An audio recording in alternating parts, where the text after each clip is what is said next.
तनी और दोनों खेलड़िया बाड़ी से देखी जाली से मुसहरी तनी एगो कराही किने के ए का तनी चला जा मुसहरी का करे मारे वो कराही किने के बा बड़की हमर भौजाइया बिया नु बड़ा छिनारिया कराही जब देखत ये खाना बनाओ के बेरा होता था उठा के लेके घर में जाके ताला मार के चल जाती गाय बकरी चराओ जानलू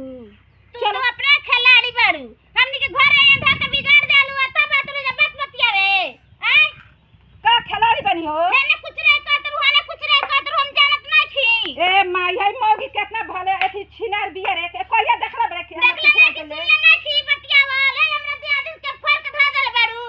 कि हमनी घर में अलग लोग हो गई ला तब हमरा लगे कुछ नहीं बतियावे ए ये बिगड़ ले ये सारा घर के ये बिगड़ ले बिया जा तारी लेके सामान सिखा दे तारी कि हेंगा करियसन हमरा घर के अंगने में टे सारा ये बिगड़ ले बिया हम ओकनी के ये घर बिगड़ ओकरा के जा तारी चूड़िया उठला ली दे दे तारी घर में ओकरा से सिखा दे तारी कि हमर घर अलगा हो गई ओ तड़ी मुंह बना चलो हमनी घर आया से ना